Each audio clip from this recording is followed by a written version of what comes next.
दोस्तों 2014 के अंदर अमेरिका में लगभग 2.8 मिलियन लोगों की मौत हुई थी, जिनमें से कुछ ही लोग थे जो मिलीनियर थे। इनमें से एक व्यक्ति जिनका नाम रोनाल्ड रीड था, जिन्होंने अपने पूरे जीवन में गार्ड का काम किया था, उनका नाम भी इस मिलियनर की लिस्ट में शामिल था। इस बात ने सभी लोगों को शॉक कर दिया। जब वो मरे तो उनके पास लगभग 8 यूएस मिलियन डॉलर यानी इंडियन रुपीस में 58 करोड़ रुपए थे, जिसमें से उन्होंने 2 यूएस मिलियन डॉलर अपने 2 सौतेले बेटों के नाम और 6 मिलियन डॉलर को एक निजी हॉस्पिटल और एक लाइब्रेरी को डोनेट कर दिया। उसी साल एक और व्यक्ति की भी मौत हुई थी, जिनका नाम था रिचर्ड फुकरोन। बता दें कि रिचर्ड फुकरोन 2008 से पहले एक टेक्नोलॉजी एग्जीक्यूटिव और एक मिलीनियर थे, जिन्होंने अपने जीवन के अंदर काफी सारी सफल कंपनीज की शुरुआत की थी, लेकिन जब इनकी डेथ हुई तो ये बिल्कुल कंगाल थे। दोस्तों, पैसों को हैंडल करने की कला आपकी स्मार्टनेस पर नहीं बल्कि पैसों को लेकर आपके द्वारा अपनाए गए बिहेवियर पर डिपेंड करती है। कभी कभी एक जीनियस इंसान भी अपने पैसों को गवा देते हैं और एक साधारण सा इंसान भी अपने पैसों से वेल्थ तो क्रिएट कर सकता है।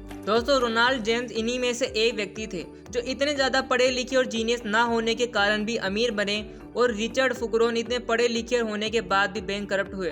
दोस्तों, पैसों के प्रति आपका बिहेवियर आपके सर्कमस्टेंसेस और आपके पर्सनल एक्सपीरियंस के बाद बनता है। जैसे कुछ लोग सोचते हैं कि शेयर मार्केट में पैसे नहीं लगाने चाहिए, क्योंकि उनके एक अंकल ने इसी के अंदर लाखों रुपए गंवाए थे। दोस्तों, आज के इस वीडियो में मैं आपके साथ मॉर्गन होसन के द्वारा लिखी गई book the psychology of money से कुछ ऐसे पॉइंट शेयर करने वाला हूँ जो पैसों के प्रति आपके बिहेवियर को समझने और इसे चेंज करने में आपकी हेल्प करेगी। Point number 1, no one is crazy. दोस्तों, क्या आपको पता है अमेरिका में हर साल ऑन एवरेज एक गरीब इंसान लॉटरी टिकट को खरीदने में $420 स्पेंड करता है, यानी कि 30,000 रुपए। यह आंकड़ा अमीरों को भी चौंका सकता है। कभी कभी इमरजेंसी होने के समय इनके पास $400 भी नहीं होते। दोस्तों, शायद कुछ लोगों को यह पागलपन लग सकता है, लेकिन अगर आप उन लोगों से बात करें जो लॉटरी टिकट को खरीदते हैं तो आपको पता चलेगा कि वो ऐसा पागलपन के कारण नहीं बल्कि पैसों को लेकर उनकी समझ के कारण ऐसा करते हैं। वो सोचते हैं कि उनके खर्चे काफी ज्यादा है और वो इन्वेस्ट नहीं कर सकते, इसलिए लॉटरी की प्राइस उन्हें काफी ज्यादा आकर्षित करती है, जिसके द्वारा वो अपने सारे सपने पूरे कर सकते हैं। पॉइंट नंबर 2,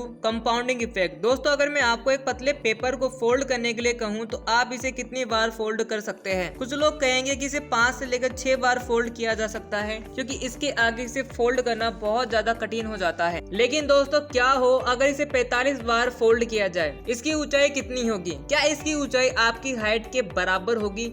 क्या इससे भी ऊपर? दोस्तों, अगर मैं आपसे कहूं कि इसकी ऊंचाई बुर्ज खलीफा से भी ज्यादा हो तो काफी सारे लोग यहाँ शॉक होंगे। दोस्तों, एक पेपर को 45 बार फोल्ड करने पर आप आसानी से अर्थ से मून तक की डिस्टेंस को तय कर सकते हैं। दोस्तों, इसे ही कंपाउंडिंग कहा जाता है। दुनिया के जितने भी बिलियनियर्स हैं वो इस कंपाउंडिंग की पावर को जानते हैं। दोस्तों, दुनिया के महान साइंटिस्ट में से एक अल्बर्ट आइंस्टीन इसे दुनिया का 8वां अजूबा मानते थे। दोस्तों, पैसों में कंपाउंडिंग को समझने के लिए हम एक एग्जाम्पल लेते हैं। मान लीजिए आपने 1 लाख रुपए 58 साल के लिए 15% के ईयरली इंटरेस्ट के हिसाब से एक बैंक में जमा किए। वही आपके एक दोस्त ने 1 लाख रुपए किसी कंपनी की स्टॉक में 58 साल के लिए जमा किए, जहां से उसे भी ईयरली 15% का रिटर्न मिलता है। 58 साल के बाद आपका पैसा होगा लगभग 10 लाख रुपए, जबकि आपके दोस्त को 33 करोड़ रुपए मिलेंगे। दोस्तों, कंपाउंडिंग का इफेक्ट शुरू में नहीं दिखाई देता, लेकिन लॉन्ग टर्म में ये आपको अनुमान से कई गुना ज्यादा वेल्थी बना सकता है। Point number 3, luck and risk. दोस्तों, कई बार एक बिजनेसमैन मार्केट और अपने टारगेटेड कस्टमर के हिसाब से एक बेहतरीन प्रोडक्ट तैयार कर लेते हैं, लेकिन फिर भी उन्हें मनचाहे रिजल्ट नहीं मिलते, क्योंकि उनकी सक्सेस में उनके हार्ड वर्क, डिसीजंस और उनके एनालिसिस के साथ कुछ और फैक्टर भी होते हैं, जिनमें लक एंड रिस्क 2 बड़े फैक्टर होते हैं। दोस्तों, हम इसे रियल लाइफ के एग्जांपल से समझने की कोशिश करते हैं।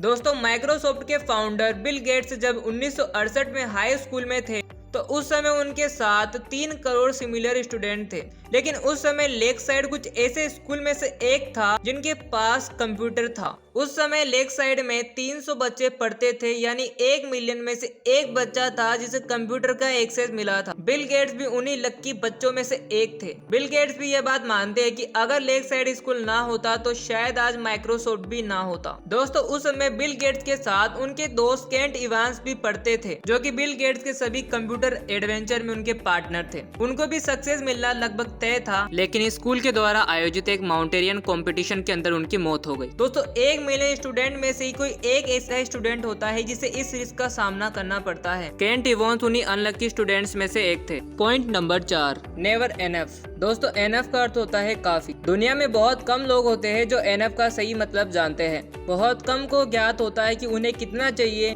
और कहां पर जाकर रुकना है। दोस्तों अधिकतर लोग एक फाइनेंशियल गोल को पाने के बाद दूसरे फाइनेंशियल गोल की तरफ बढ़ जाते हैं, जबकि वहां पर इनफ लेना काफी ज्यादा इम्पोर्टेंट होता है, क्योंकि बिना इनफ के आपके अंदर ग्रीड बढ़ जाती है और आप कभी भी शांत महसूस नहीं करते। दोस्तों आज के कई साल पहले रजत गुप्ता, जिनका जन्म कोलकाता में हुआ था, यह एक अनाथ थे।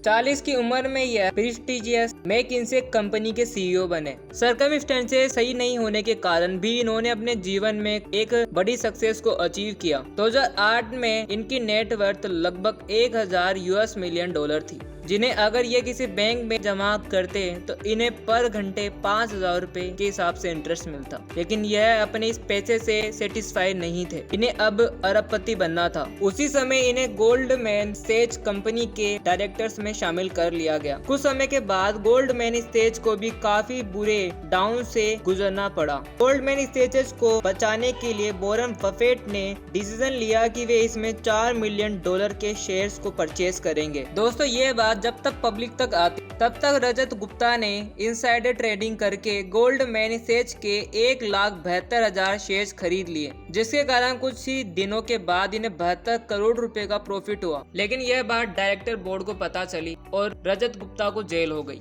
दोस्तों कई बार ज्यादा पैसों के लालच में हम अपनी मेहनत से कमाए गए पैसों, रेपुटेशन को भी दांव पर लगा देते हैं। दोस्तों पैसे कमाने की रेस एक ऐसी रेस होती है जिसका कोई विनिंग पॉइंट नहीं होता। इसमें जीतने का एक आसान सा रास्ता है कि इसमें खेला ही ना जाए। दोस्तों एनएफ ना आने का दूसरा सबसे बड़ा रीजन होता है सोशल कंपैरिजन। जैसे किसी दूसरे इंसान की वेल्थ से अपनी वेल्थ को कंपेयर करना, अपनी गाड़ी को किसी दूसरे इंसान की बड़ी गाड़ी के साथ कंपेयर करना आदि।